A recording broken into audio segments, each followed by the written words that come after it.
Welcome back, everybody. Thank you for being so understanding about that. I'm a little more invigorated now, so it'll benefit all of us. I think that I got to take a little break and go walk the dogs. Plus, these are two pretty big streams. I mean, they're two pretty big subject matters, so they're entitled to their own separate stream, I think. I don't think that's asking too much. So, what I want to do now is go over Karen Reed's new civil suit that she just filed against the Canton Police Department and the Massachusetts State Police. So stay with me and we'll get right into it.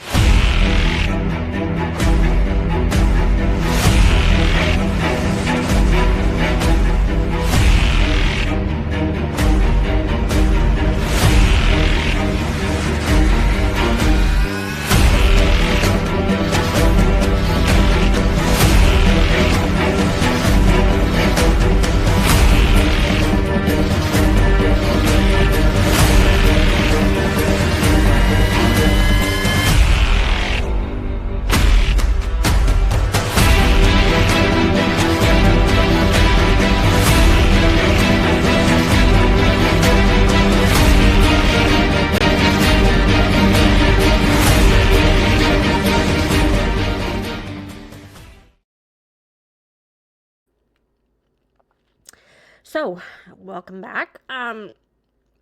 Yeah, it's pretty crazy. I mean, we knew that Proctor's phone extraction was going to be pretty, um, what can I say, wild.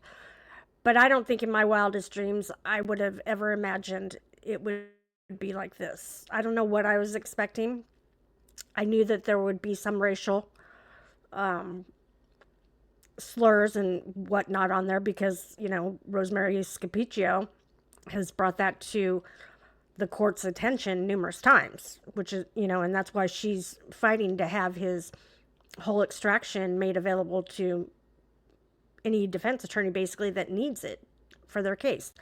Because Proctor was involved in a lot of cases. I mean, let's admit it. So, who knows? I mean, he's not above planting evidence, which he admits in a couple of these text messages to Sergeant Goode, or ex-Sergeant Goode. So, I mean, it's like, is it really that far of a reach to think that some or a lot of his arrests were done due to his racism? Maybe? I don't know. And it's not for me to decide. It's for the justice system to decide. But they should definitely have access to the tools that they need to prove their case. I mean, to defend their clients. And if Proctor arrested somebody illegally or set somebody up or planted something on somebody, then they have every right to his phone data, his phone extraction, to help clear their name. I mean, that's my personal feeling. I don't know if anybody agrees with that, but sure, not all of his arrests and not all the people that he's sent into prison are innocent. In fact, I'm sure that a very small percentage of them are. The thing is even if you know they're guilty, you gotta follow the rules. There are rules that police officers have to follow. There's policies, there's rules, there's steps that they have to take in order to arrest somebody and in order to get a conviction. And if you don't do it by the book, it gets thrown out. So, every one of his arrests could very well likely be a criminal. But were they guilty of the crime that Proctor arrested him for? That's the question. And it might be thanks to him that some of these criminals get out. How do you like them apples? Miles King was basically seen on video committing a murder, and he might walk because of Michael Proctor. He's got the right lawyer for it because Rosemary Scapicchio is a spitfire and she won't let up until what's right is what was wronged is righted, and she fights for her clients. Yeah, he's a piece of shit POS, but if he was arrested illegally and if they can prove it, then I don't know. I just mind blowing. It's mind blowing. It's just when you think that the shit from the Karen Read case can't get any deeper, another branch of the tree grows, sprouts, and it starts all over again. I don't think it's ever going to be over. I don't. Civil cases take years, first of all, so those won't be over for years, even though the judge, bless his heart, has every intention of keeping it moving. It's just the way civil cases go. But I feel bad for the taxpayers of Canton and Norfolk County because they shouldn't have to pay for this, and yet they're going to. Where do you think the money's going to come from that they have to pay Karen from? You think the townies, the select board, and those people are going to come up with the money out of their own pocket? No, they're going to tax the citizens of Norfolk County, and they are the ones that are going to pay Karen Read's what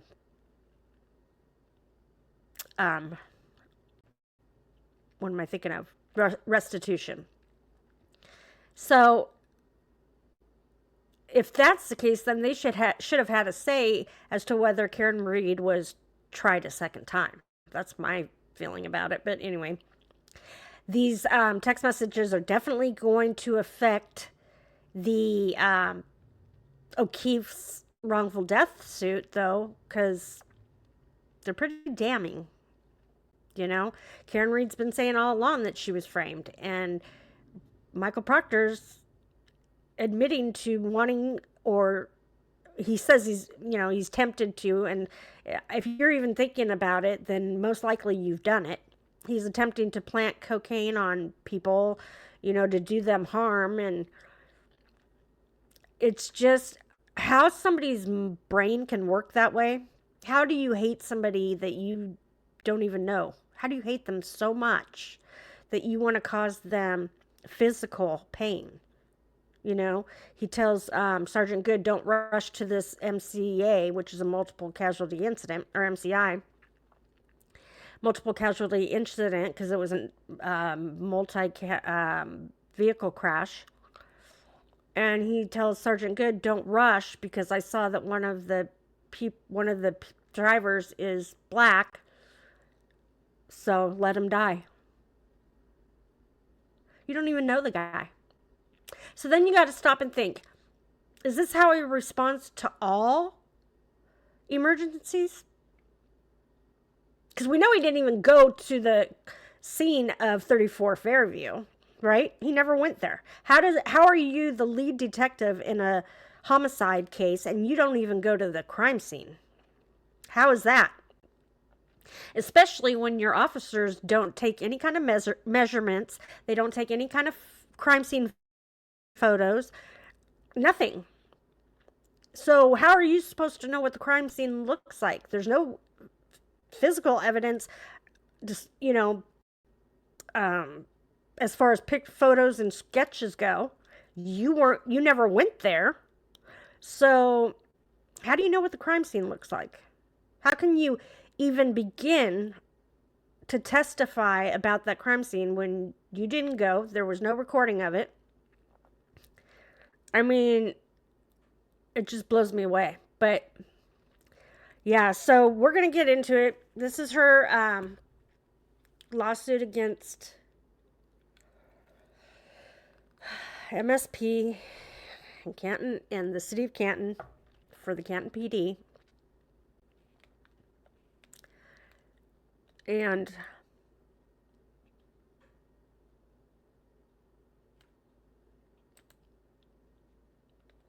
something else.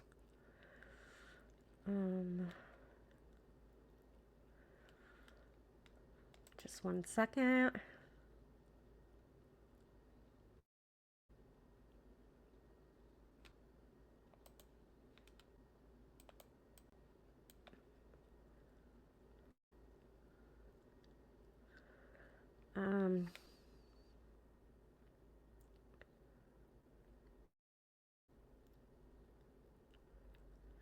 I want to be able to cross out some of these words.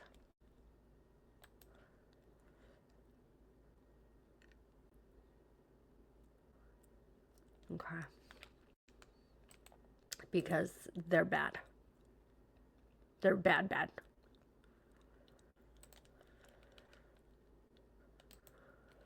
Okay, so. Whoops, sorry.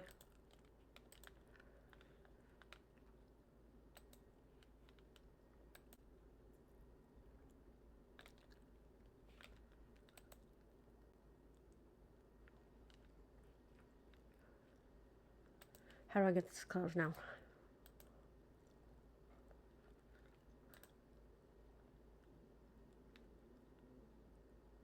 How do I close this now? I guess I can't. As long as I'm using it, I guess I can't. Okay. So, Karen Reed plaintiff versus Massachusetts State Police and Town of Canton defendants. Introduction, and this is the complaint. 1. The not guilty verdict in Commonwealth v. Karen Reed on June 18th, 2025 did not merely end a wrongful prosecution. It shone an unflinching spotlight on something the Massachusetts State Police, from here on out MSP, and the Town of Canton Police Department, CPD, have spent years trying to conceal. An embedded culture of bigotry, misogyny, systemic failures, and institutional rot at the very core of both organizations.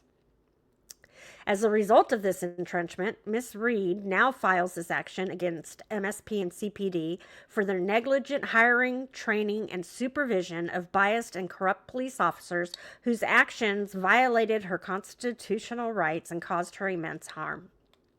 Number 2, at the heart of Ms. Reed's claims lies a distressing narrative, one not just about individual rights, but about fundamental principles upon which our society is built.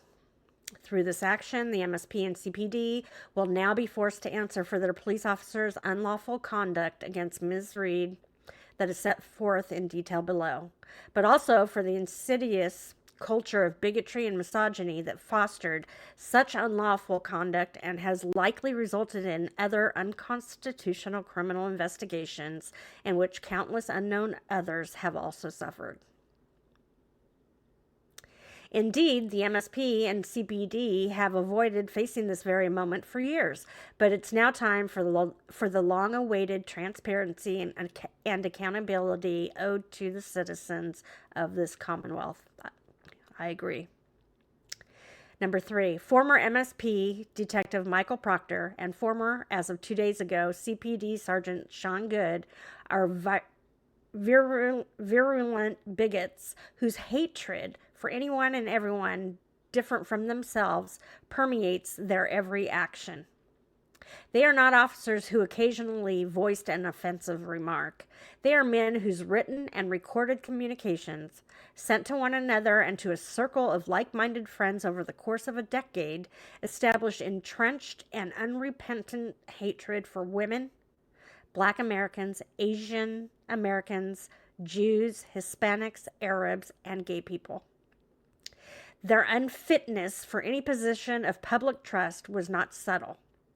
It was extensively documented and, as set forth below, knowable to MSP and CPD long before either agency assigned them to investigate and prosecute Ms. Reed. Proctor's and Goode's involvement at the outset of the investigation into the death of John J. O'Keefe III invariably and irredeemably contaminated it in every respect. Number 4, as depicted in thousands of written and audio audio messages. Wow. As depicted in thousands of written and audio messages that the Norfolk County District Attorney's Office has thus far hidden from public view, and far from the quote-unquote inclusive values that both organizations publicly claim to pursue, Proctor and Goode secretly and proudly wore badges of hate. Footnote 1. Multiple copies of a thumb drive containing a selection of audio recordings referenced herein are attached as Exhibit 1. And you notice they said multiple copies because they ain't taking the chance of you losing it. They know better. They learned. Indeed, bigotry guided their every act as law enforcement officers for years. But such conduct remained disguised by the uniforms they wore and obscured by the support and encouragement they received inside the walls of the very institutions designed to prevent such injustice and protect the public. Number 5. This lawyer writes very well. For the MSP and CPD, who hired, trained, supervised, and observed these two for years, Proctor's and Goode's hateful and despicable views were not only part of their own daily vernacular, but were woven through the fabric of their organization's culture and everyday conversations.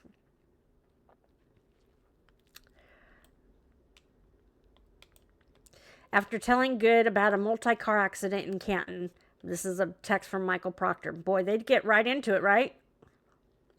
Actually, take your time. I saw N-word was involved, so I wouldn't rush if you're working. Let them die. My new VP is a giant, malignant C-word. I pray to the heavens that some fucked up insect from the Amazon crawls up her vagina, hatches eggs, and the litter kills her by eating her from the inside out. Michael Proctor. Sean Goode, biggest C-word slut.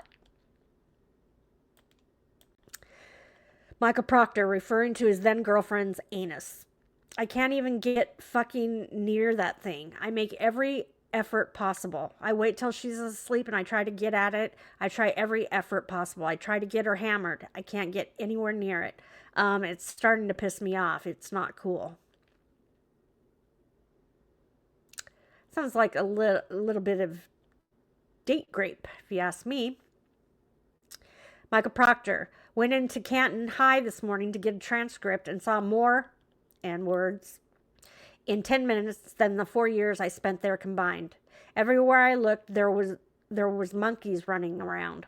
Wanted to ask the woman in the guidance office where were all the white kids. Where the fuck did all these N-word come from? Sean Goode, eat a black dick. Now, these aren't necessarily in response to each other's. These are just, these aren't necessarily in response to each other. They're just giving you examples of some of their conversation or some of their text. Michael Proctor, that lady was an absolute C-rag N-word who had it in for me for some reason. Sean Goode, stupid, ugly G-word.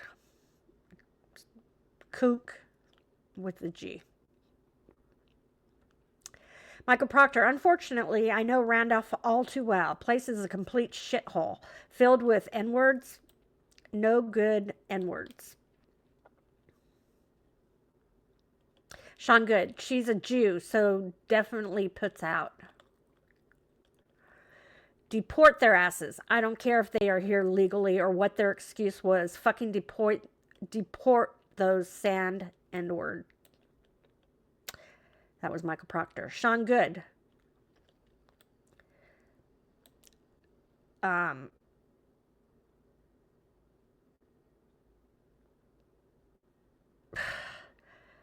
An Asian person, rhymes with clink. Okay. Clink tard. Michael Proctor. Detroit should be destroyed Okay, sorry. Start over. Detroit should be destroyed along with places like Flint, Michigan. They are breeding grounds for N-words to run wild. Sean. Jew fucker. Michael Proctor. It should be punch an N word day in Canton today out of retribution. Any shine you see, blast it in the face. Sean Goode. N-word. Michael Proctor. All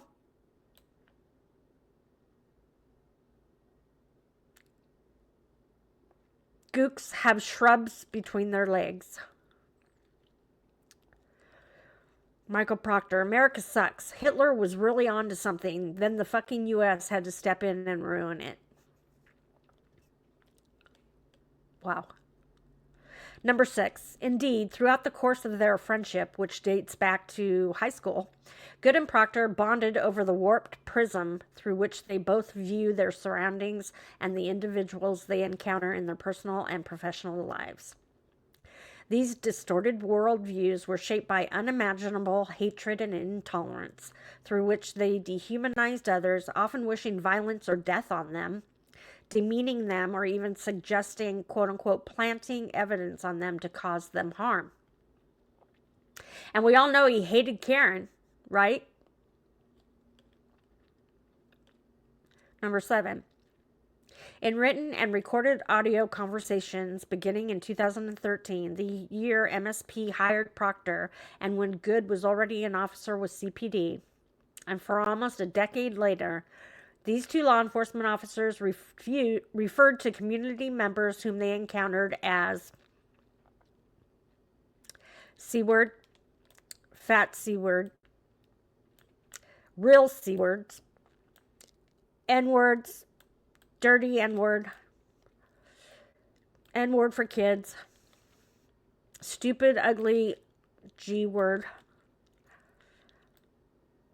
something that rhymes with clink, tard, the derogatory term for a Hispanic, and Jew chicks. Proctor and Goode believed these folks were polluting the neighborhoods in which they lived and worked and where they eventually served. They did more than just subscribe to an act in conformance with their bigotry. They actually memorialized it in writing and voice messages to their like-minded friends. Not a few communications, thousands of them. Number 8. They discussed sharing private nude pictures of women and intentionally ejaculating on women while they slept. Few protected classes, community members, or public figures were spared. Goode wrote, Boston Mayor Michelle Wu is a little cunt. The governor can suck my dick.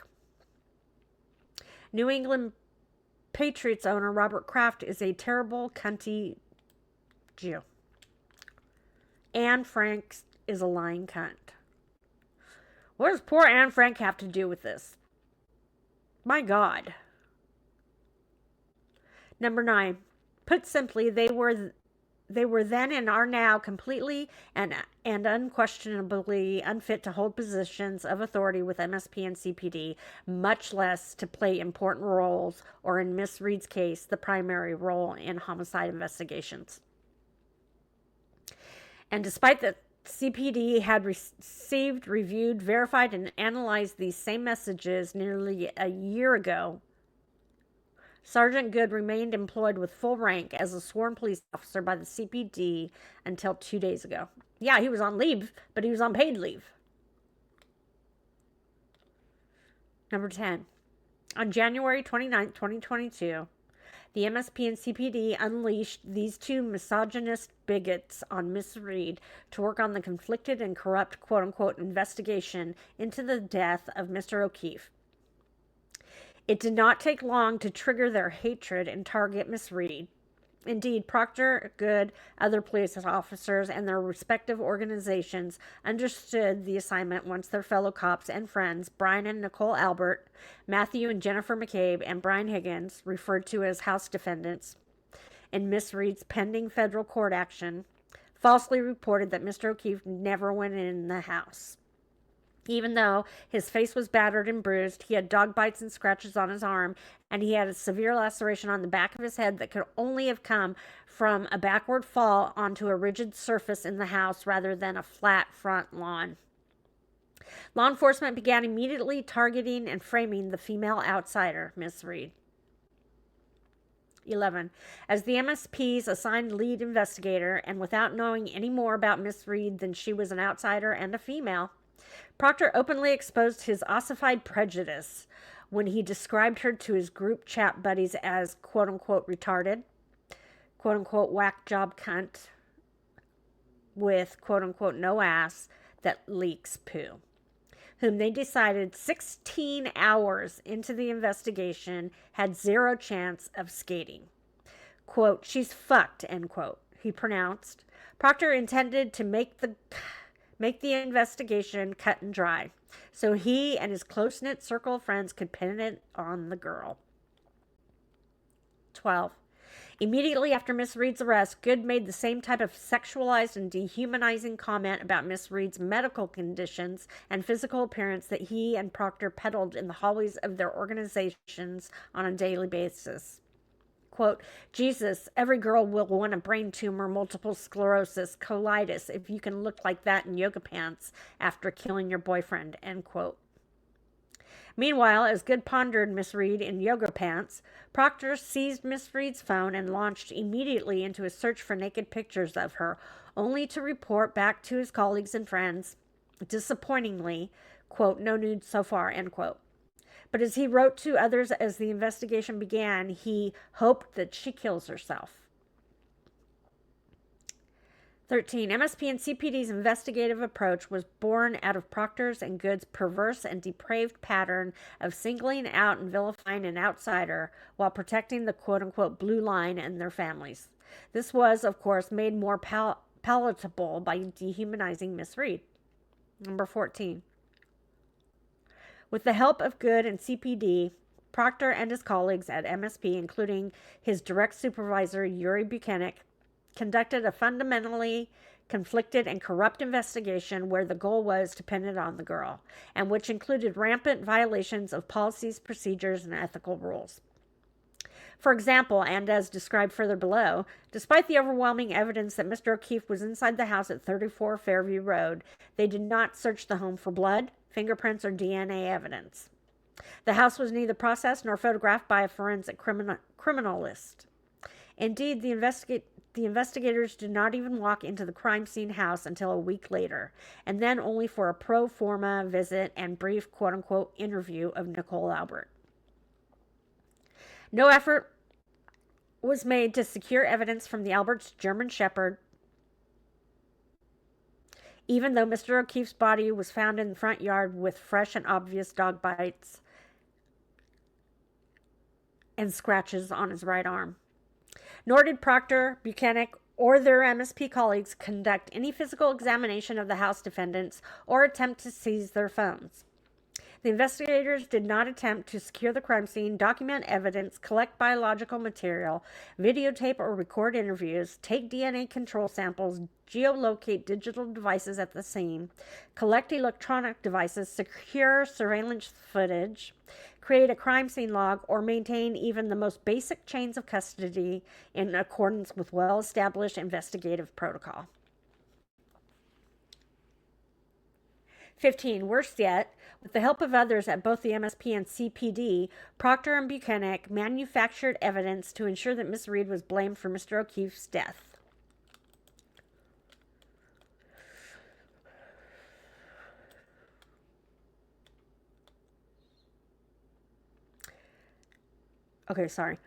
Manufactured evidence to ensure that Miss Reed was blamed for Mr. O'Keefe's death, intentionally diverting attention away from Proctor's friends and fellow law enforcement officers. This included planting evidence at the scene, on Mr. O'Keefe's clothes, and on Miss Reed's vehicle to support the House defendant's false narrative that Miss Reed struck Mr. O'Keefe with her vehicle, notwithstanding that the investigators knew Mr. O'Keefe's injuries were inconsistent with a motor vehicle strike and consistent with a physical altercation and a dog attack. Paul O'Keefe, remember the day this happened, he said that it looked like John O'Keefe had been in a fight with Mike Tyson. So even he said it looked like he was in a fight. Number 16, among other failures, MSP's and CPD's delegation of power and authority to those as biased, corrupt, and bigoted as Proctor and Goode led to Miss Reed's being wrongly accused of homicide for 3.5 years and subjected to suspicion, to arrests, to prosecutions, and public trials and public condemnation. Indeed, with the exercise of ordinary care, both MSP and CPD would have known that Proctor, Goode, and others were unfit for service from the beginning. Number 17. Incredibly, Proctor himself acknowledged this fact in 2017 after 4 years on the job, telling his friends, quote, "No idea how I passed the background," end quote. Number 18. Now, after being twice acquitted of all charges relating to Mr. O'Keefe's death, Ms. Reed brings this action to recover for and address MSP's and CPD's inactions, and negligent failures to ensure that justice was sought and served in the aftermath of January 29, 2022. Number 19. To be clear, however, this complaint transcends Miss Reed's personal and actionable grievance. Rather, it is a clarion call for reform and accountability. Cloaked with the emblem of authority, MSP and CPD and their employees, Proctor, Goode, and others, betrayed their sworn commitment to uphold the law. Their prejudices undermine our very democratic principles in wielding the great force of government over those who are vulnerable and powerless. MSP's and CPD's cultures of intolerance, hidden from the public but in plain sight within these organizations, cannot stand unchallenged. MSP and CPD are culpable and must confront the consequences of their institutional negligence. Roman numeral 2, parties. Number 20, plaintiff Karen Reed is an individual residing in North Dighton, Massachusetts. 21, defendant MSP is a Commonwealth department headquartered in Framingham, Massachusetts.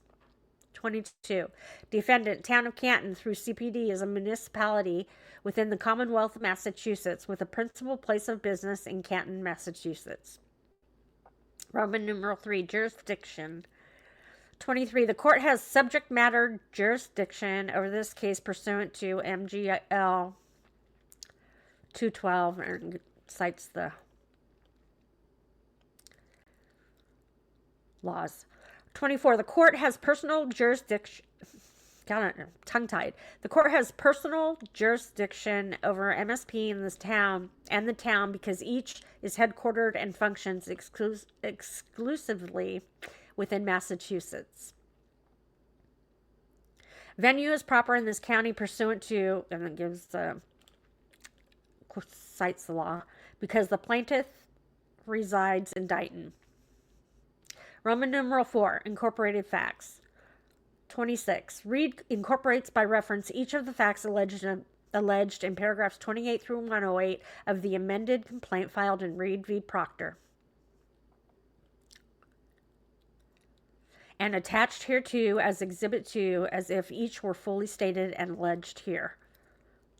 Footnote 2. Originally, Miss Reed attempted to file all of her affirmative claims against all parties, including the Town of Canton and Massachusetts State Police, in the one action she filed in Bristol County Superior Court on November 17, 2025.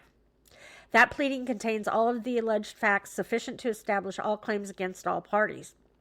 However, the Town of Canton Police Department and Massachusetts State Police refused to waive the 6-month presentment period.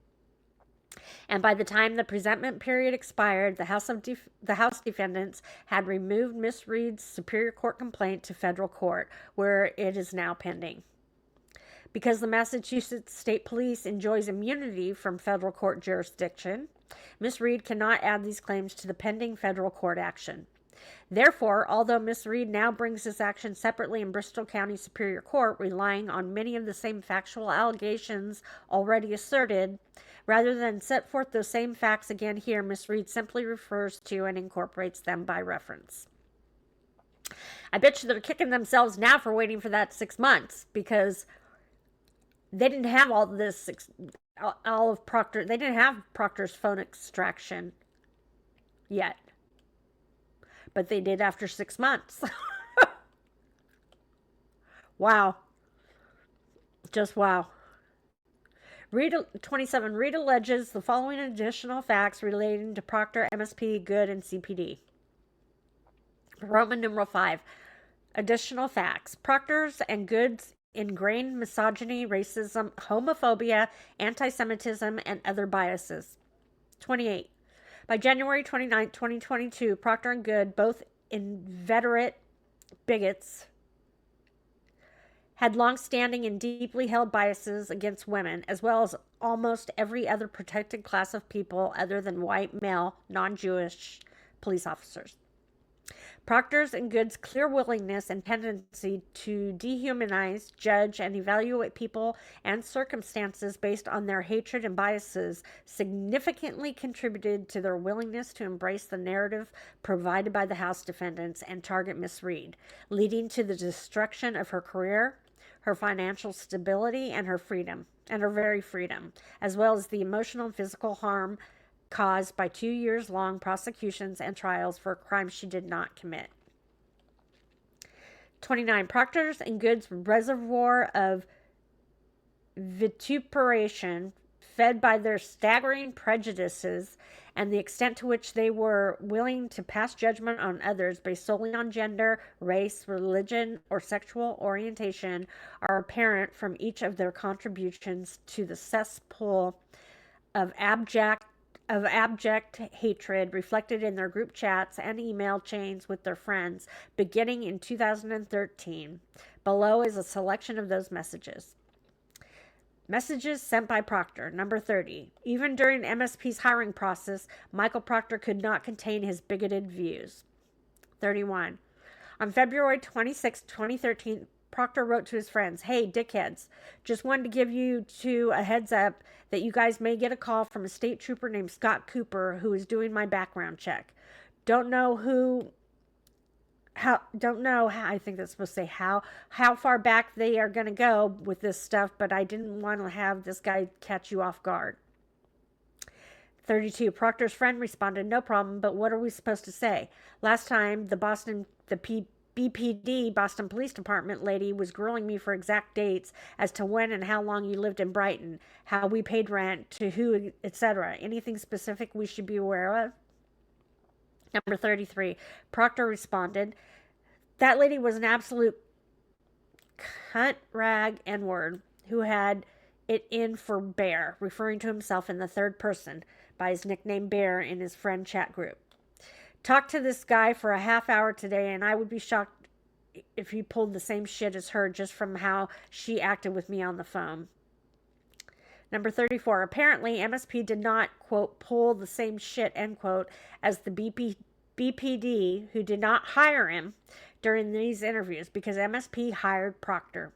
It hired him at the time Proctor was constantly sharing countless messages with his friends and other law enforcement officers that illustrate the extreme and aggressive prejudices and biases he held against women, people of color, the LGBTQ community, and others. Proctor's views even polluted his thinking about MSP's hierarchy and leadership. If that person is black, they will probably make him next colonel of the state police, end quote. 35. Much of Proctor's aggression and hatred, however, was directed at women. In fact, from the time of his hire at MSP through the time he began investigating Miss Reed, Proctor shared countless messages with his friends about his perspectives on women. A. Discussing a sexual partner not wanting to be ejaculated on. Quote, "That's when you whack off on her when she's asleep. Then tell her one way or another you will spray a rope on her." B. Fat twat. C. Giant malignant cunt. I pray to the heavens that some fucked up insect from the Amazon crawls up her vagina, hatches eggs, and the litter kills her by eating her from the inside out. Micromanage isn't even the word for this twat bag. I want to shove a crowbar up her asshole and let a rat crawl in there. Who thinks of stuff like this? It's hard to even read. D. That will turn into me jacking off on her as she sleeps. E. Referring to his then girlfriend Zanus. I can't even get fucking near that thing. I make every effort possible. I wait till she's asleep and I try to get at it. I try every effort possible. I try to get her hammered. I can't get anywhere near it. It's starting to piss me off. It's not cool. Can you say grape? She may be your girlfriend, but she still has to consent. F. Thick pigs. G.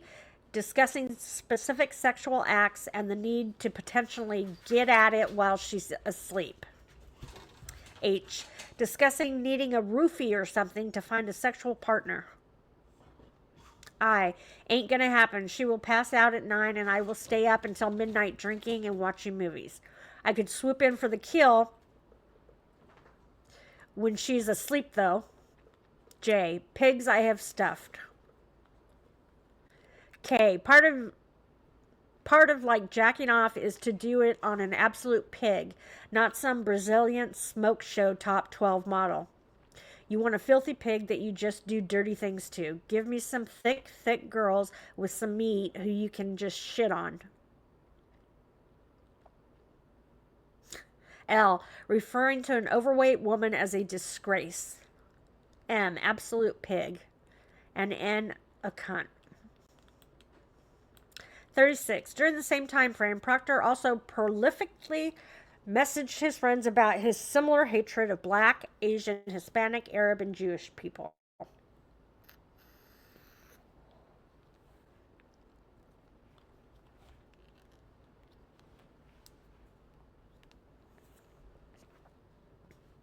After observing a multi-car accident and initially informing Goode, in case he was on duty, Proctor followed up, quote, actually take your time. I saw a N-word was involved, so I wouldn't rush if you're working. Let them die.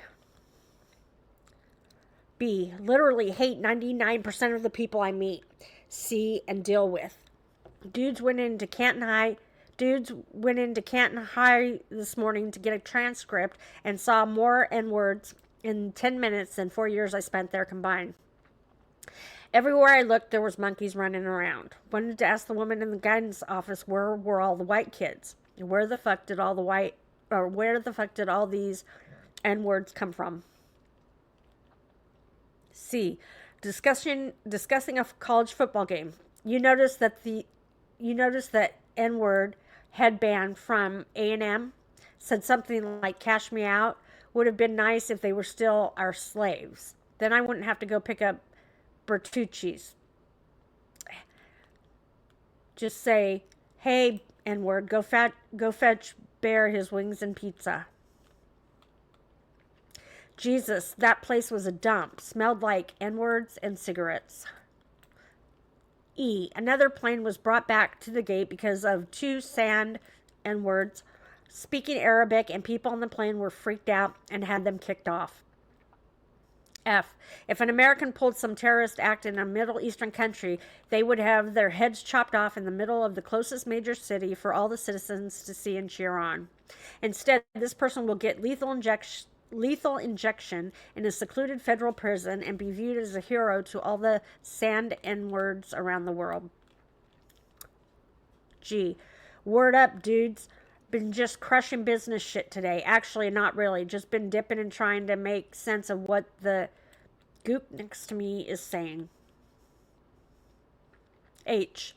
Deport their asses. I don't care if they are here legally or what their excuse was. Fucking deport those sand N-word. The NBA is god awful and is a fucking joke. These super teams and the refs are ruining the league. Plus, it's all N-words. J. All I have to say about Hernandez is stupid and Hispanic. Another word for Hispanic. Rhymes with tick. Okay, this is how fucking stupid she is. We got a new intern. Kid is a complete lemon dick who has been there 1 week. She drags him into her office and asks him for advice on how to bring the group closer together. There are 4 people who the rest of us hate, and it's obvious 3 out of 4 are Asian. Surprise, surprise.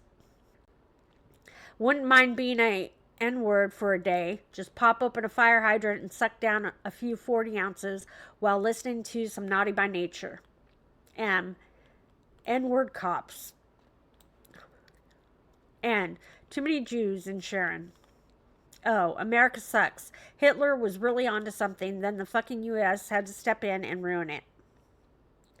P. Discussing a pornographic movie called Blackjack City and was nothing but fat N-words getting pounded out with huge runny flapjack tits. Q.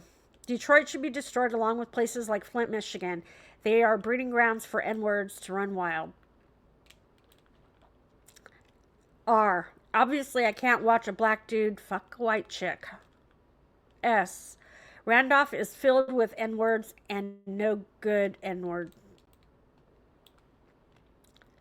T. Sand N-word. U. Gook. V. N-word movie. W. I wouldn't rush. I heard a N-word was involved. X. We could use them N-words as dartboards. Y. N-word lover. Z. It should be punch a N-word day in Canton today out for retribution. Any shine you see, blast it in the face. Recommending a movie theater because there are no N-words. Discussing his first arrest and saying it was a fucking immigrant who is going back to Guatemala. All gooks have shrubs between their legs. Noodle N-word. I haven't shot anyone, but I did pull a N-word over today for tossing a cigarette out the window. Asshole N-word. Ruined the NBA. Eat a dick, Ghana. Let's enslave those N-words. My car needs cleaning. I would rather deal with the retards at Starbucks than the retard Brazilians at Dunks. Asks for everyone's favorite race to bang. Middle Eastern would be asinine. Sand N-word. Discussing Jewish people from Sharon and stating we really should keep them in a concentration camp. This guy truly has no moral compass. I went to this cobbler to have, I think it's supposed to be my asshole stretched so I could fit black hog in it, and asked if they do boots too. I don't know what that means.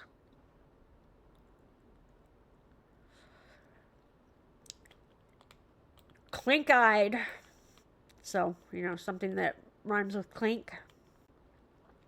In addition to these horrific statements indicating the extent to which he believed those with backgrounds and characteristics similar to him, white male, were superior to others, women and non-white, Proctor also wasn't shy about his other proclivities that made him patently unfit for service, including that more than once Proctor discussed planting coke on people and shoving a nightstick up someone's ass.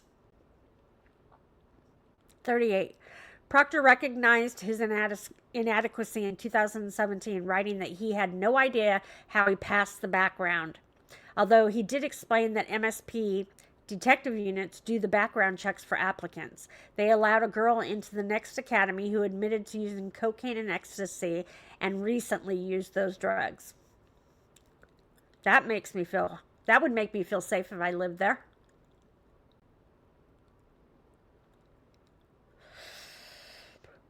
Messages sent by Goode. 39. CPD Sergeant Goode was no more discreet about his own biased and deranged views. Like Proctor, and while a CPD officer, Goode regularly referred to and discussed women in venomous ways. Cunt. Fat cunt. A real cunt. Fucking C word. I'm getting tired of saying that. The biggest C word. Slut. Boston Mayor Michelle Wu is a little C word. And wait, she's sending you nudes? Send them. If Lisa would let me see her cans and actually take a photo of them, I would send them. We are family here.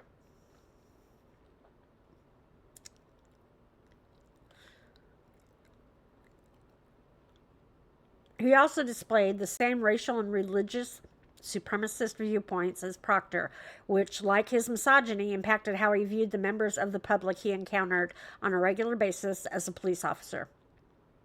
Among others, Goode sent these messages while he was a CPD officer, referring to Robert Kraft as a terrible C-word Jew, N-word, can't deal with the gooks, gook land, Jews controlled the election, she's a Jew, so she definitely puts out, the Jew chick, stupid ugly gook, Jew fucker, eat a black dick, eat an Asian dick, clink, very Jewy, gook, clinktard, noisy little Jew dweeb. Is that a Jew or a black? I don't know what that means. Never understood whiny Jew humor.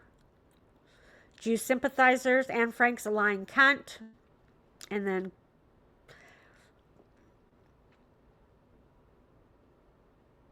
it's like yikes with a K. I wonder how Yuri Buchanan felt about this, because Yuri Buchanan is Ukrainian.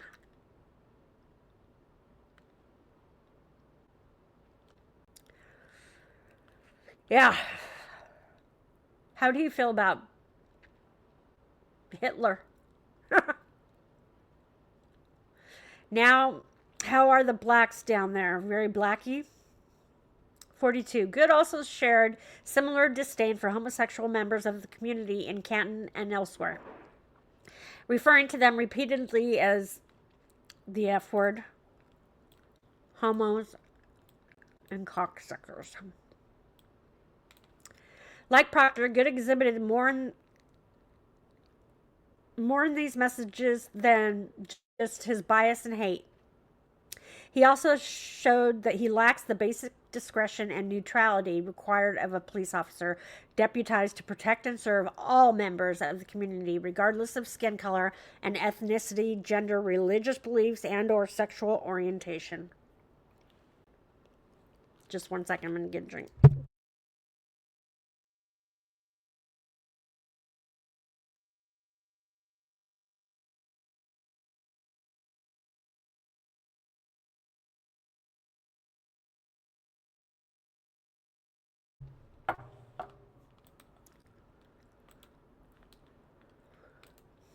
As just one example, in 2022, and as an 18-year veteran of CPD, Goode shared his views in writing on Sandra Birchmore, a young woman who tragically died the year before in Canton and whose death was initially ruled suicide until federal authorities discovered that multiple officers from neighboring town Stoughton's police department had been essaying Miss Birchmore when she was a minor, since she was a minor. After federal authorities investigated, they charged a former Stoughton police officer with her murder, and her death is now classified as a homicide at the federal level. The Norfolk County District Attorney's Office early this year changed her death from suicide to undetermined. Against this backdrop, Goode told his friends that chick was borderline retarded. And the Norfolk County District Attorney has yet to bring state charges against ex-Stoughton police officer Farwell. He just won't do it.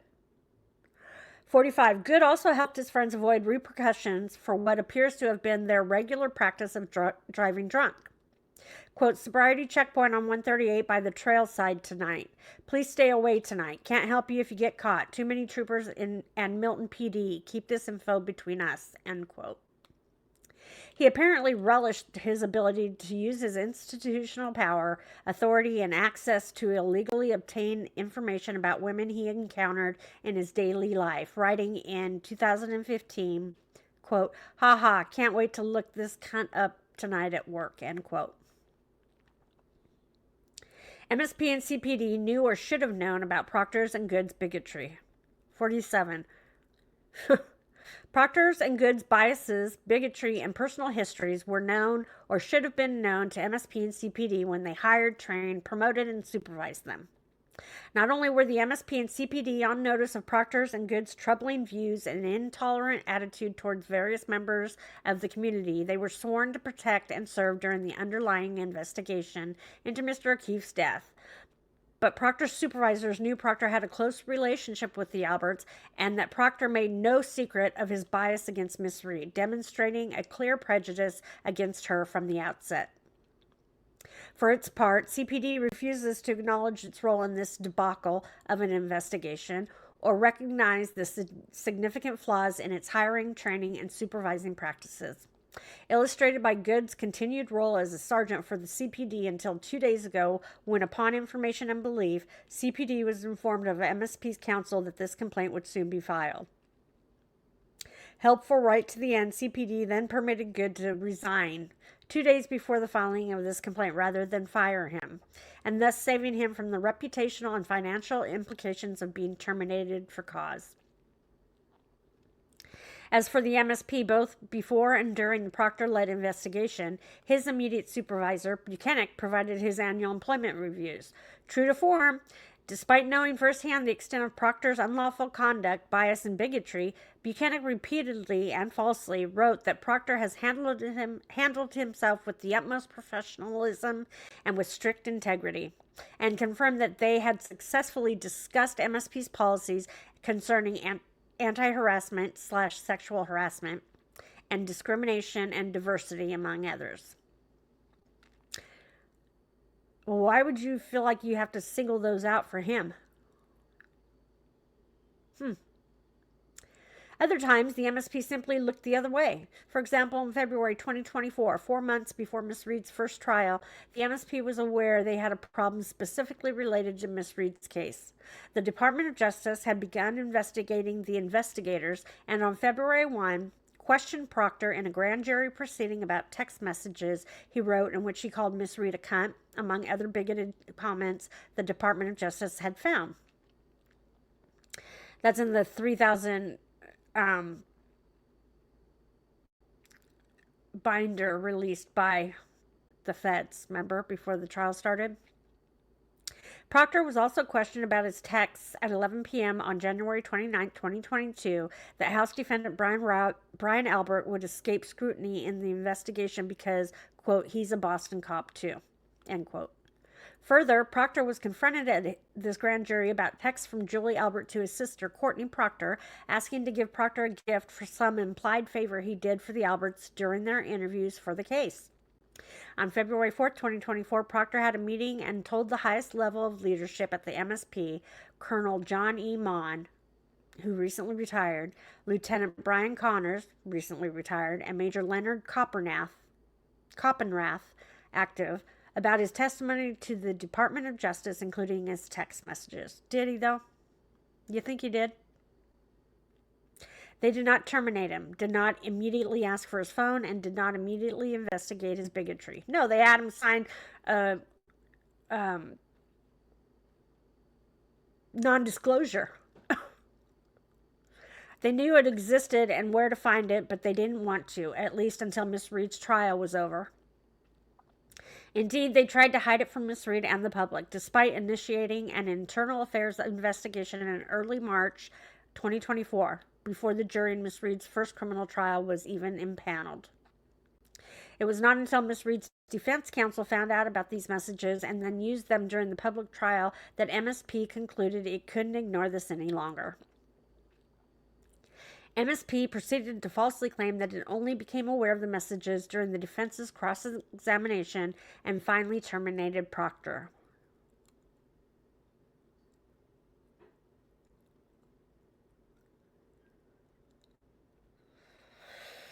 Well, Internal Affairs, MSP's Office of Professional Integrity and Accountability, launched a probe led by Detective Lieutenant Kevin Dwyer to investigate Proctor's lewd text messages regarding Miss Reed. The MSP inexplicably assigned two non-OPIA troopers, Major Benson and Captain Barrios, to perform cursory and brief interviews of the Proctors and Alberts, inquiring about their personal relationships with one another. The Proctors and Alberts were not confronted with any text or social media posts depicting their decades-long family-like bond. No outside witnesses were interviewed, no cell phones were seized, and no evidence was presented. 53. It was not just reasonably foreseeable, but nearly certain that MSP's and CPD's failure to use ordinary care in selecting to whom they would impart power would result in members of the public being targeted and severely impacted by officers and troopers' elemental shortcomings. Put differently, the biased and corrupt investigation that harmed Miss Reed was the natural consequence of MSP and CPD hiring and promoting biased and corrupt law enforcement officers. In line with their barely concealed willingness to dehumanize and condemn people, coupled with their readiness to ignore or overlook objective evidence, Proctor and Goode began the investigation against the female outsider with bias and prejudice fueled by their bigotry. After Proctor and Goode launched the biased and corrupt investigation, other police officers followed suit and caused harm to Miss Reed. After the start of the investigation, others in MSP and CPD also contributed to the unlawful investigation that stripped Miss Reed of her constitutional rights.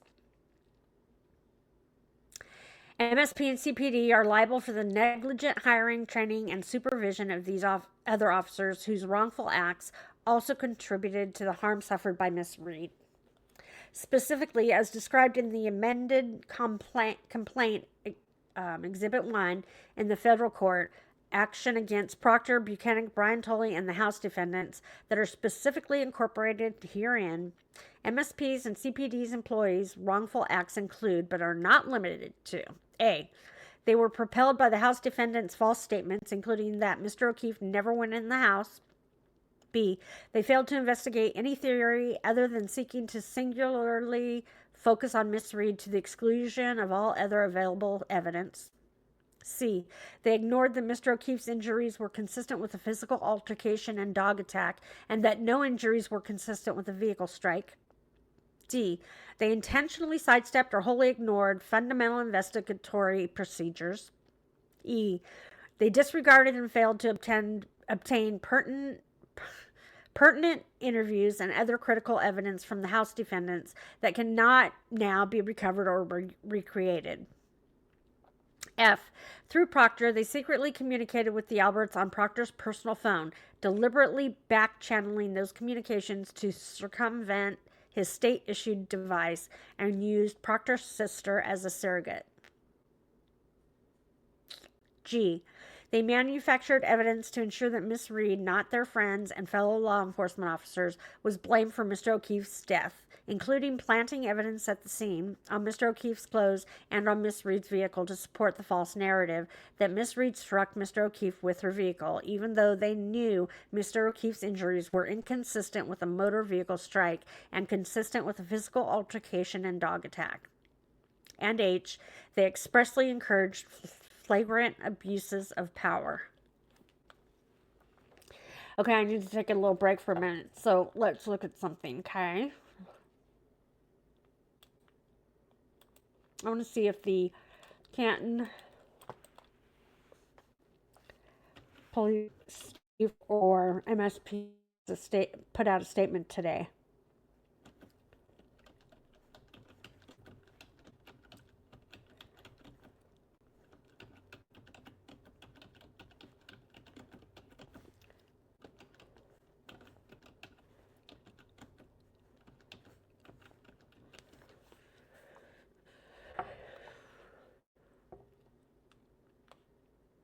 Here we go.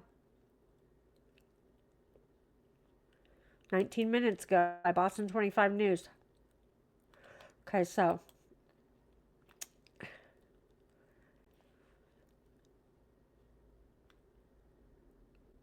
okay, what? Does it get any bigger?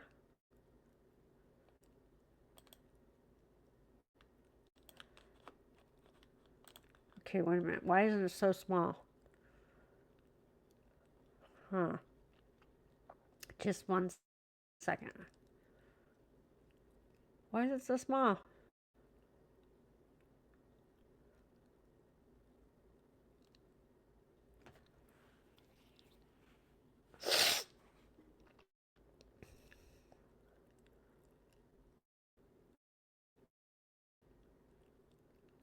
Um,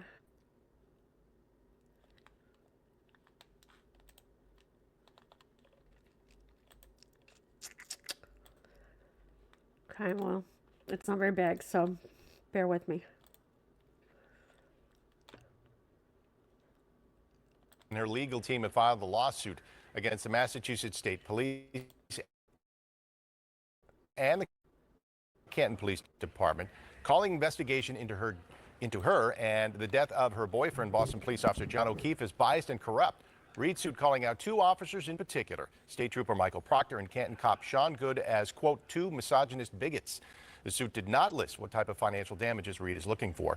Joining us this morning to add some perspective to this lawsuit is Boston attorney and advocate Margot Lindauer. And Margot, good to see you this morning. First, are you surprised at all that Reed has filed the lawsuit? Excuse me, what? Are you surprised that Reed has filed the lawsuit? Absolutely not. No, she's had a vigorous defense from the beginning, and this is something that she set the stage for during her trial when the initial Proctors from the initial text messages from Proctor were released. So at the center of this lawsuit, again, text messages from both Proctor and Goode, not related to the Karen Reed case. Many of them are quite offensive. Let me just give you a couple of examples of what we pulled here. And Proctor wrote, quote, "America sucks. Hitler was really onto something. Then expletive U.S. had to step in and ruin it," end quote. And in another instance, after telling Goode about a crash in Canton, Proctor allegedly wrote, quote, "Actually, take your time. I saw a racial slur was involved. So I wouldn't rush if you're working. Let them die," end quote. How do you react when you see those? Well, as a human and just a citizen of Massachusetts, I'm really offended and confused, right? That these racist, misogynist, anti-Semitic statements were just being thrown around in regular conversation. These are people, police officers, who we entrust with our safety, with everyone's safety. And the fact that in these texts, it's so clear that this person was not treating everyone the same, and in fact had some deep hatred for certain people in this state is deeply concerning. So Reed's attorneys, with these text messages from both of these people involved here, Proctor and Goode, they're trying to establish what? They're trying to establish that these 2 individuals were not credible, were not sufficiently trained or professional or able to do their jobs in the state police or in the Canton Police Department. So there's this real question about what is the public's opinion and what is going to happen in the legal case. Because, Jean, you're right. These texts are from the past. They're not from the Karen Reed case. We've already heard the Proctor text or read the Proctor text that came out during the investigation, which were also quite offensive about Karen Reed's body and her medical condition. But these are texts from before. So the question is whether the judge is going to You don't just get over take it into consideration racism. that these were done so far in the past, and whether they will influence the judge's decision about the credibility of their professionalism going forward. That's pretty much what Proctor's attorney responded to the text, saying that, these here were sent long before John O'Keefe died, and as he said, quote, had no bearing whatsoever on the investigation of Karen Reed. So the question is, are those texts fair game, and is that going to be for the judge to decide ultimately? And depending on that ruling, will that determine whether or not this case goes forward or goes deeper than just initially being filed? Exactly. And Jean, as you know, there's the court of public opinion and there's the court. And the question is, what is the public's awareness now of how objectively terrible these texts were, and that the Canton police knew about it and the Massachusetts State Police knew about it for a while, right? And so they recently came out to the public this week, but they have been known to the police departments for a long time. And what does that do to the public's trust in those institutions? So this is a civil case, not a criminal one. Burden of proof different, correct? Correct. Absolutely. It's not beyond a reasonable doubt. But there have been always these two cases going on with the Karen Reed case specifically. It's what does the public know and what the public is doing in terms of putting pressure on the court system, and what is the court doing with some things that potentially may not have any specific bearing on this case, being the text from 10 years ago. Well, it's going to play out for a long time to come for sure. Margot Lindahl, appreciate your perspective this morning. Thanks for joining us. Thank you. Wow. Okay, so let's read this article. I'm not finding a statement by the police captain or chief or whatever, Noble, I think his name is. Beautiful. I don't know. Woo! I mean, he made a short statement last night, I think, but it wasn't very impressive.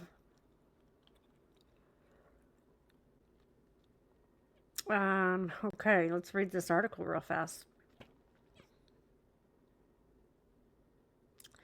Canton, Massachusetts. The town of Canton issued a lengthy statement on Friday. Nope, they did issue a statement. On Friday, after its police department, along with the Massachusetts State Police, was named in a new lawsuit filed by Karen Reed that alleges a system-wide failure of law enforcement led to a wrongful prosecution over 3 years. The 87-page lawsuit filed Thursday alleges negligent civil conspiracy and misconduct tied to the investigation into the death of Reed's Boston police officer boyfriend, John O'Keefe. Her attorneys claim investigators deliberately focused on Reed from the start while ignoring other possible suspects in a quote-unquote biased and predetermined case against her. Quote, this case is about two institutions, the MSP and the CPD, and a culture of bias and corruption that they built, tolerated, and hid from the public for years. End quote, Reed's attorneys said in a statement. The civil suit specifically names fired Massachusetts State Police Trooper Michael Proctor and newly resigned CPD Sergeant Sean Goode, accusing both men of misconduct and describing them as, quote, misogynist bigots, end quote. Michael Proctor and Sean Goode did not slip through the cracks. They are emblematic of the failure to responsibly exercise the trust and faith the public puts in these institutions, Reed's attorneys say. Proctor and Goode were unfit for positions of public trust, and yet they were handed badges, promotions, and ultimately control of homicide investigations, despite harboring deep-seated and abhorrent anti-woman, racist, anti-Semitic, and homophobic ideologies for more than a decade. At the center of the suit is a series of offensive text messages exchanged between Proctor and Goode that investigators obtained. Some of those messages, which are not directly tied to the Reed case, include racist, misogynistic, and anti-Semitic language. In one exchange, Proctor allegedly made hateful remarks, while in another he referenced delay in response to an incident involving a racial slur. Goode, who responded to the scene of O'Keefe's death, submitted his resignation from the Canton Police Department this week. He also testified during Reed's first trial. He was suspended from the department in October of 2025 and placed on leave shortly after investigators uncovered the additional troubling text messages on Proctor's phone. The internal affairs investigation involving Sergeant Sean Goode was initiated after the town became aware of inappropriate text messages through the DA's office on October 24, 2025. Upon learning of the messages, the town placed Sergeant Goode on administrative leave, opened an internal affairs investigation, and retained an outside investigator, the town of Canton said in a statement.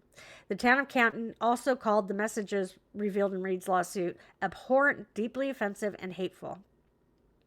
The town's full statement reads as follows, quote, the internal affairs investigation involving Sergeant Sean Goode was initiated after the town became aware of inappropriate text messages through the DA's office on October 24, 2025.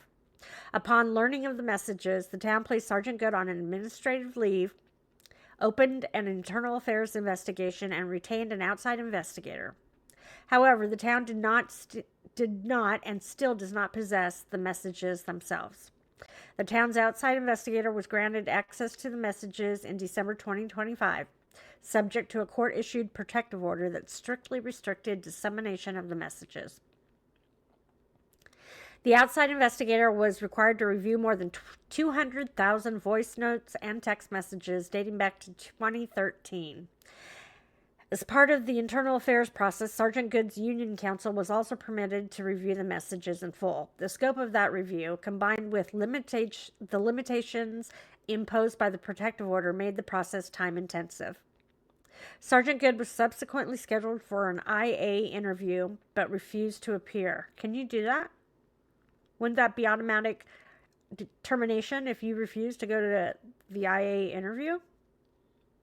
The town then initiated termination proceedings and placed the appointment of a hearing officer on the June 2, 2026 Select Board meeting agenda. However, Sergeant Goode tendered his resignation on May 29, 2026, effective June 2, before those proceedings could be completed. Under Massachusetts civil service law, the town was required to conduct a full adjudicatory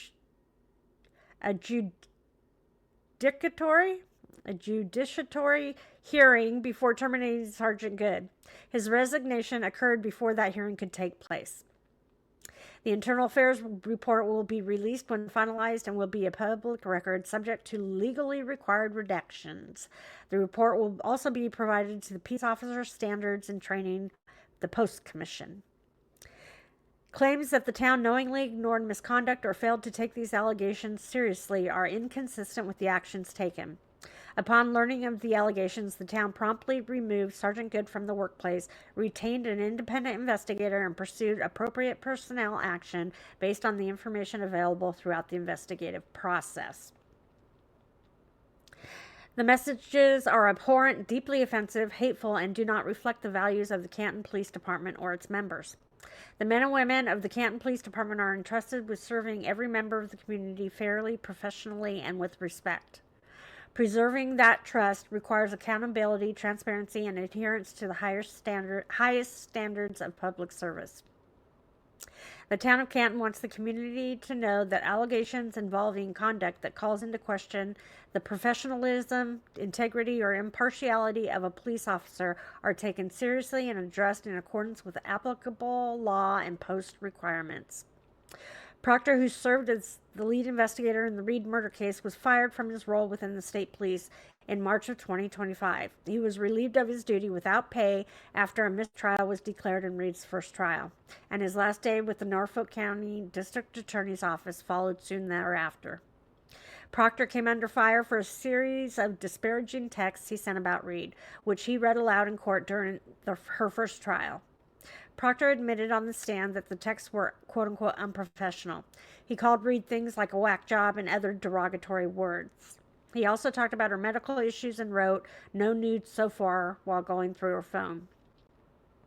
Reed, 46, was previously charged with second-degree murder after prosecutors alleged she backed over O'Keefe with her SUV and left him for dead during a snowstorm in Canton in January 2022. She was ultimately acquitted in June of 2025 after a mistrial was declared in her first trial the year prior. In a statement, Massachusetts State Police Colonel Jeffrey Noble called the lawsuit disturbing, noting the racist, sexist, and abhorrent comments absolutely do not reflect the values of the MSP. Reed currently faces a wrongful death civil suit filed by John O'Keefe's family. She has also filed a federal civil rights lawsuit against multiple people who testified against her in her two murder trials. Oh, huh.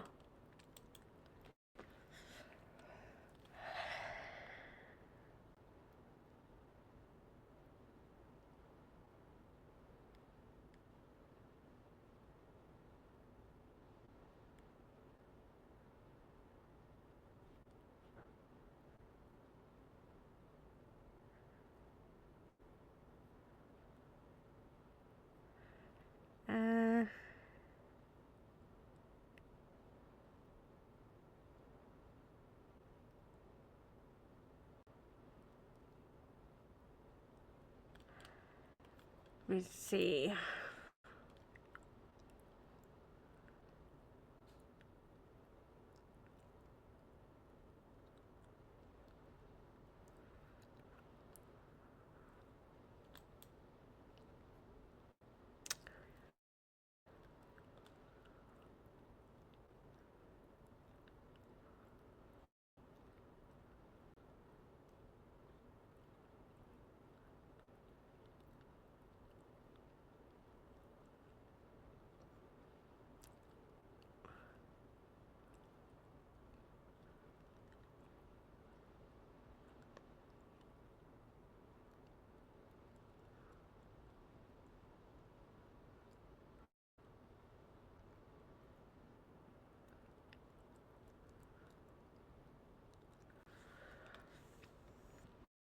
Okay. Well, let's get back to where we were.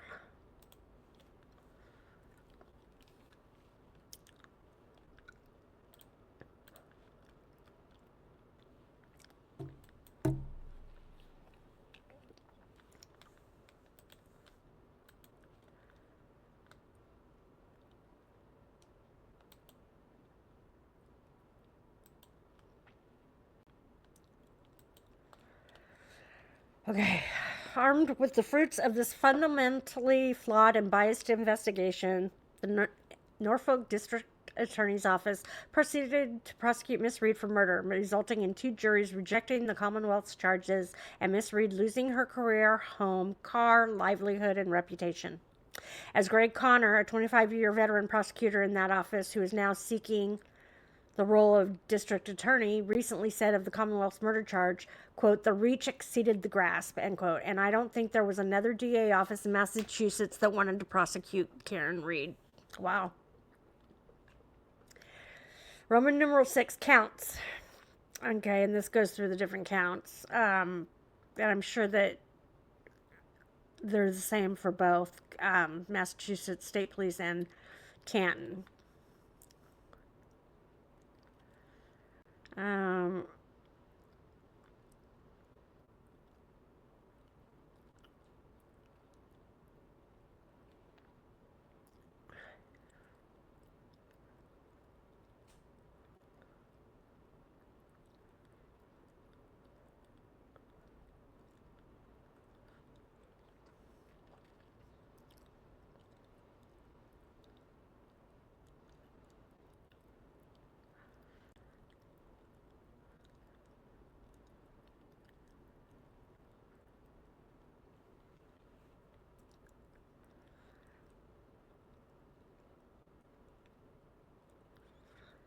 Okay.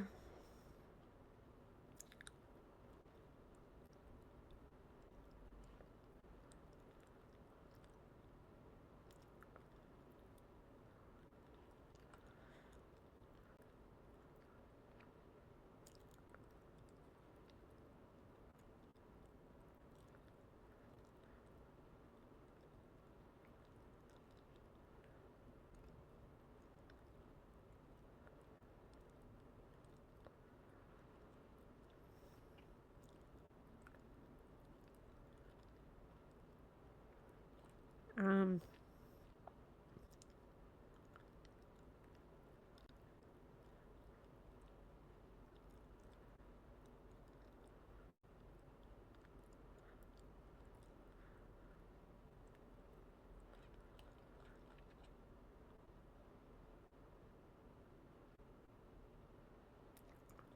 okay, we'll just go through them, I guess. Miss Reed repeats and realleges each preceding paragraph, including those paragraphs incorporated by reference in Exhibit 1, as if fully stated here. MSP serves as the statewide law enforcement agency and maintains investigative, tactical, and support units throughout the Commonwealth. MSP owed a duty of care to members of the public within the Commonwealth of Massachusetts. MSP had a duty to exercise reasonable care to ensure that MSP troopers do not cause foreseeable harm to a foreseeable class of plaintiffs, including but not limited to members of the public with whom they interact in the course of their duties. That duty includes, without limitation, the duty to adequately hire, train, supervise, and retain to avoid foreseeable harm to members of the public with whom troopers interact. In particular, the officers that MSP hires, trains, supervises, promotes, and retains are required to comply with the law as well adhere to a written code of ethics established and promulgated by MSP that expressly includes, inter alia, the duty to respect the diversity of and be sensitive to all people, accept responsibility to the public by being punctual in our engagements and expeditious in the performance of duty, regard the office as a public trust, and in the discharge of its duties be mindful of our primary obligations to serve the public efficiently and effectively. Administer the law in a just, impartial, and in reasonable manner, affording the same reasonable treatment to all cases, recognizing the limitations of its authority, and at no time using the power of its office for personal advantage.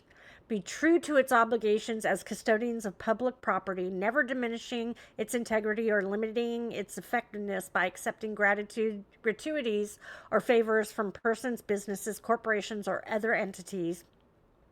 Cooperate fully with other public officials to assure the safety and general welfare of the public. Refrain from allowing jealousies or personal differences to influence its ability to cooperate with others in its official business. Add to its effectiveness by enhanced training, diligent study, and sincere attention to self-improvement, including physical readiness. Welcoming the opportunity to disseminate practical and useful information relating to matters of the public's safety and welfare. Bearing faithful allegiance to the government and be loyal to the law enforcement profession. Accept as an obligation its responsibility to support the constitutions of the United States and the Commonwealth of Massachusetts, and fervently seek out and report the truth. It makes me think of that YouTube channel, Fervent. Sorry. When hiring individuals to be troopers and interact with the public, MSP had a duty to use reasonable care to hire individuals that would not endanger or cause harm to the public, but rather to act in accordance with the law and its express code of ethics. MSP also had a duty to exercise reasonable care to ensure that its employees did not cause foreseeable harm to a foreseeable class of plaintiffs, including by adequately supervising and training them. Not only are these duties and responsibilities established by law, but MSP has written policies and procedures mandating that members of MSP maintain a level of conduct in their personal and business affairs which is in keeping with the highest standards of the law enforcement profession, including not participating in any act which impairs their ability to perform as members of MSP or causes MSP to be brought into disrepute or causes foreseeable harm to the public. You mean like going down to the Cape to work on a cold case and getting drunk and driving home, and then forgetting your police issued gun and badge in Proctor's car? That, you mean something like that? MSP breached its duties by, among other things, hiring and retaining Proctor when it either knew or should have known that he was unfit to serve as a trooper because of his virulent and deep-seated biases, failing to adequately train and supervise Proctor, Buchanan, and Tolley as described above, including but not limited to failing to adequately train and evaluate them in the following areas, the importance of which it knew or should have known: acting upon bigoted views, potential bias and conflicted investigations, proper investigatory procedure, including the proper scope and timing of an investigation, how to appropriately handle suspects and potential suspects, conducting appropriate witness interviews, securing evidence in crime scenes, establishing chains of custody, and communicating properly with witnesses, suspects, and third parties, and prohibitions on planting, manufacturing, tampering with, or manipulating evidence, perjury, and falsifying documents. Every single thing listed there was an issue with during Karen Reed's trials. Allowing Proctor to continue to investigate even though he had personal relationships with witnesses and potential suspects in the murder, and which led to unlawful and favorable treatment of potential suspects. allowing Proctor to continue to investigate even though he had exhibited an extreme and personal negative bias towards Karen Reed. Allowing Proctor, Buchanan, and Tully to continue to investigate even though they had violated rules, policies, and procedures in all manners of the investigation. I'm waiting for something to happen to Tully. I mean, yeah, he retired, but he had his hand in every aspect of this and Turtle Boy's case. You know? I mean, he wanted Turtle Boy bad.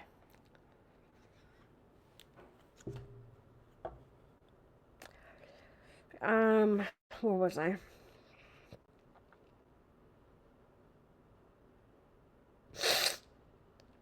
Allowing Proctor and Buchanan to plant, fabricate, and manipulate evidence, falsify documents, and commit perjury. Allowing and neglecting to stop Proctor's, Buchanan's, and Tully's failures to secure evidence and the crime scene, obtain evidence timely, and appropriately interview suspects and investigate the Alberts, McCabe's, or Higgins. And by continuing to employ Proctor, Buchanan, and Tully, MSP knew or should have known that each had engaged in misconduct during the performance of their employment, including but not limited to: upon information and belief in prior investigations, Proctor, Buchanan, and Tully repeatedly failed to follow rules, regulations, policies, and procedures, and upon information and belief in prior investigations, Proctor, Buchanan, and Tully each have exhibited a pattern of misconduct, including misogynist conduct. MSP's failures caused harm to Miss Reed. Specifically, Miss Reed was wrongfully investigated and prosecuted for Mr. O'Keefe's death, resulting in the loss of employment, reputational damages, and millions of dollars of legal expenses, as well as severe emotional distress and injury. Among other things, Miss Reed has lost her career, her home, her car, her reputation. She lost her freedom of movement for years and was forced to endure 2 criminal trials before finally being acquitted of any crime relating to Mr. O'Keefe's death. This also caused severe emotional and physical damage to Miss Reed. Miss Reed presented her claim in writing to MSP pursuant to, and it gives the statutes, on November 21, 25. MSP explicitly denied Miss Reed's claim on April 14, 2026. Miss Reed is entitled to damages for MSP's negligence in an amount to be determined at trial. And negligence, count 2 negligence against Town of Canton through Canton Police Department. Okay. And it basically says the same thing that the previous one said.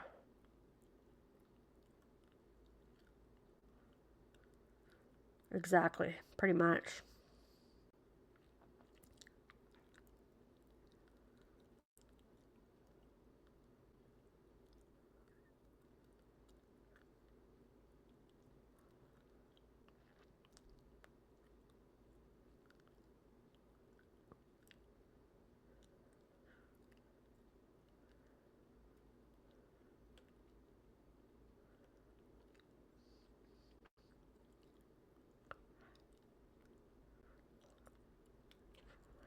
Okay, there are some differences, so let's go through them.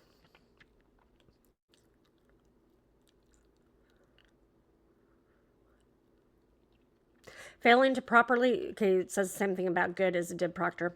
Failing to properly supervise and train Sergeant Michael Lank in his failure to inspect or secure 34 Fairview Road, secure the scene where Mr. O'Keefe's body was found, inspect the house defendant's bodies for evidence of a fight, or ask to search the house defendant's phones, all on the morning of January 29, 2022.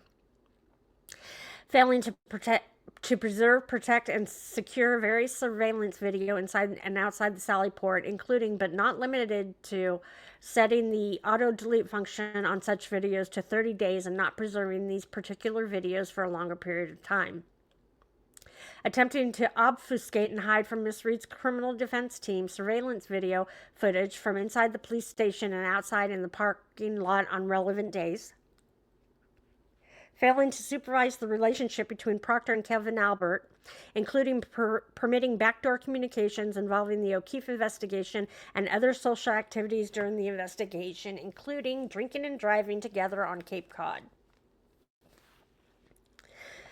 Providing Brian Higgins with access to the CPD station without supervision, and once CPD knew Higgins used the CPD station in the middle of the night, immediately following the house party on the night of Mr. O'Keefe's death, failing to investigate and report that fact to the MSP. Yeah, why were you there? Why does he have carte blanche access to the CPD? He doesn't work for them. He just has a little outpost there. Hiding the close relationship between CPD's chief Ken Berkowitz and House Defendant Higgins, and failing to document the condition of and supervise Miss Reed's SUV once it entered the Sallyport garage at CPD and allowed the undocumented destruction of this taillight. And the CPD's failures caused harm to foreseeable class of plaintiffs, namely Miss Reed.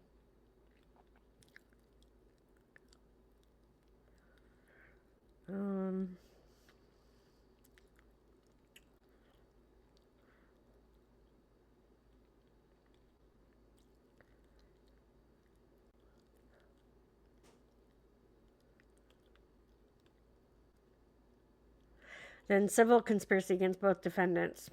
MSP and CPD had a common design with each other and with Proctor, Buchanan, Tully, and the occupants of 34 Fairview Road on the morning of January 29, 2022, to unlawfully and improperly direct the investigation into the death of John O'Keefe III towards Miss Reed. They each acted negligently and otherwise tortiously and unlawfully as alleged above and in the amended complaint attached as Exhibit 1 and incorporated by reference in furtherance of their co-conspirators' goals.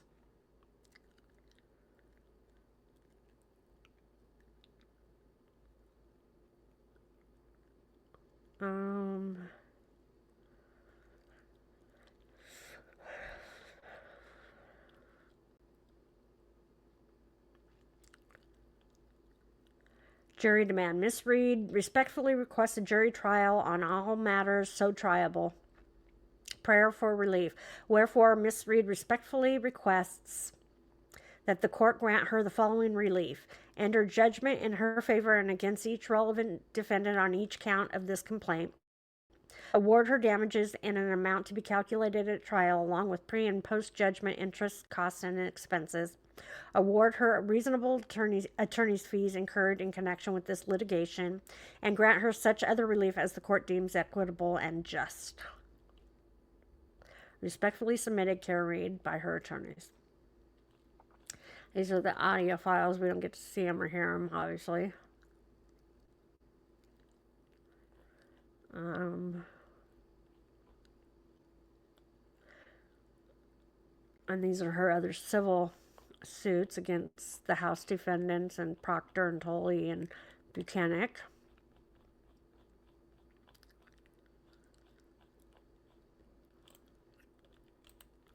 Whoops.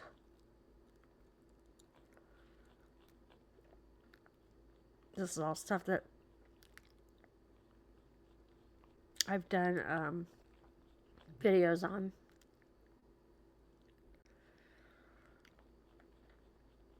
So, I don't know. I'm sure a lot of that stuff won't be allowed in. Not because it's old, but because it doesn't really have anything to do directly with what she's accusing them of, you know? But like the planting of evidence or the planting of cocaine, you know, on a suspect, that will most likely be allowed in because that directly relates to what Karen has been saying happened to her as far as being framed.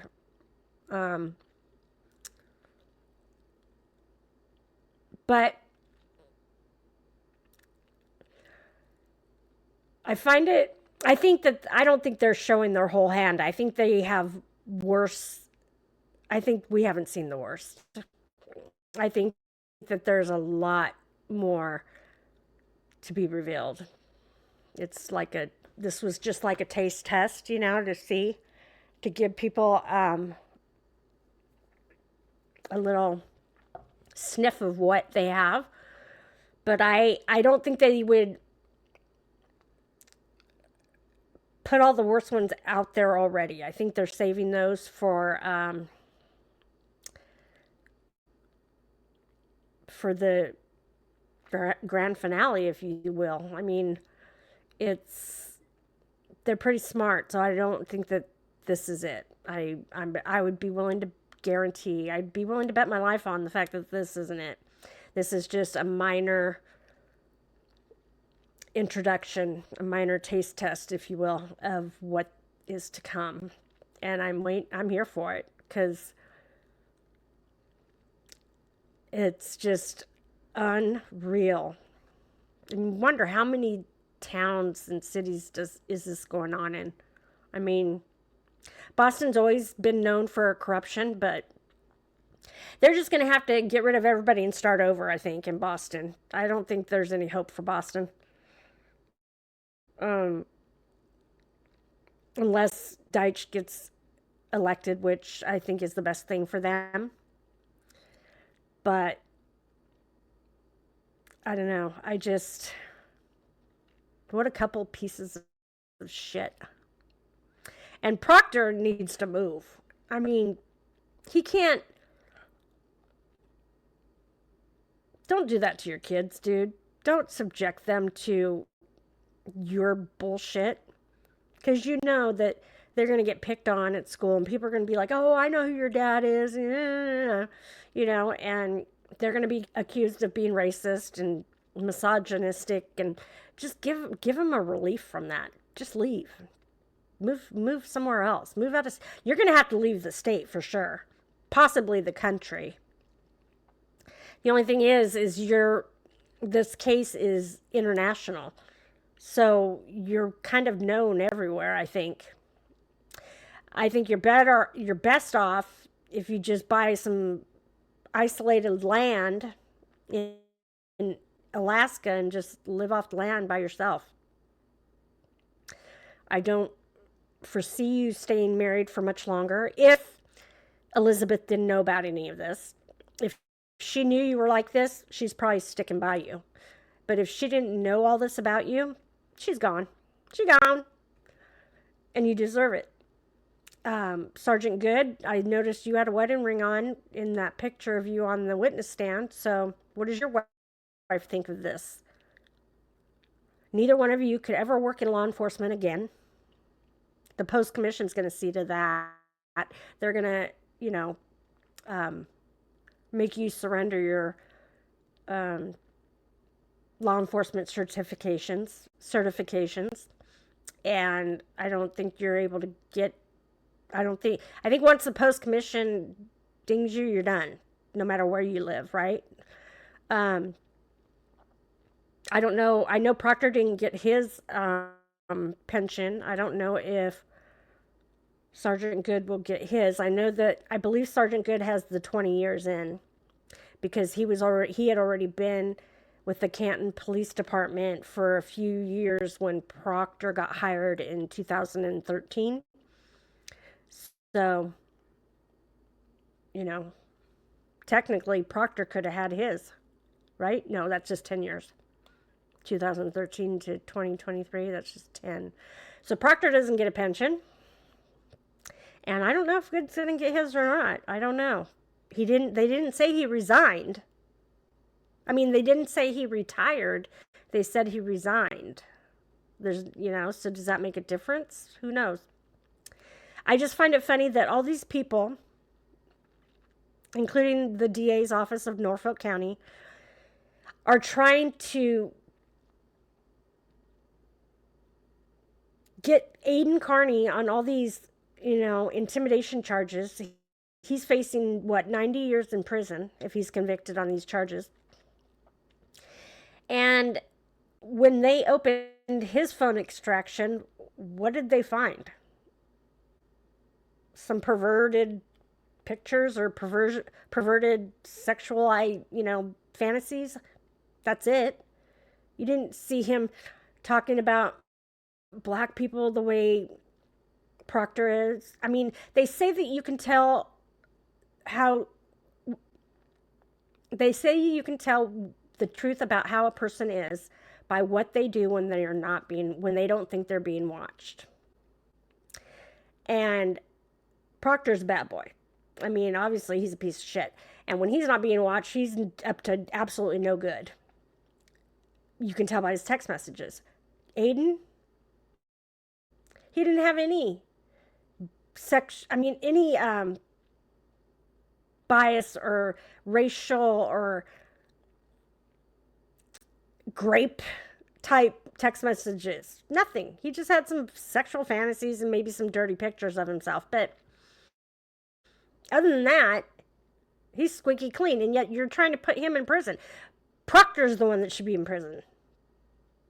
I don't think he'd last. I think he'd get eaten alive in there, though. Especially if these texts all got out and if a lot of these prisoners find out that he possibly could have put them in prison under false pretenses, which a lot of them are finding out. And a lot of them want their cases reopened. So I don't think he'd last in prison. He needs to just move on out of here. I don't know if he's allowed to leave the state or whatever, but if he is, he might want to go to Mexico or something. I don't think they know who he is there yet. They know who he is in Canada. They know who he is across the pond. So, I don't know. But he's not wanted around here in the U.S. I don't live in Boston or Massachusetts. I live in California, but he's not wanted here either. So, yeah. And, they made it sound like, well, these are old text messages and they don't really apply to the time period where Karen Reed was being investigated. And that's true. But you don't just, it's not just a phase you go through. It's not just like a growing pain where, he's racist for the next 5 years and then he's done. This is some deep-seated hate that he has. I don't know where he learned it. I don't know if his parents are like that. Maybe his dad's like that. I don't know. He had to have learned it somewhere. Maybe they just hide it well. Maybe his dad is like that. Maybe a lot of the people in Canton are like that. We just don't know it. I don't know. But that's some pretty deep-seated hate there. You don't just get over that in a couple of years. That's in his blood. He's living and breathing those feelings. So, yeah, they're old text messages, but they still describe the way he feels, I believe. So anyway, that's all I have for today, and I thank you again for joining me. Please don't forget to like and subscribe and comment, and don't forget to comment if you have any cases or anything you'd like me to cover. I know that we were supposed to cover the Kalia Toll, the OnlyFans mom. Her trial was supposed to start on Monday. It was pushed back to the end of June, but I'm hearing that they're not going to be streaming it or televising it. So I'm going to have to check into that. That may be another case that I struck out on. It seems like all the cases I want to follow aren't being streamed live, so it's really frustrating. But leave some suggestions in the comment section if you have any cases that you want to look into, or any suggestions as far as changes to my channel and my content. I don't know. I hope you all have a wonderful weekend. Stay out of the heat, wear sunscreen, and ciao for now.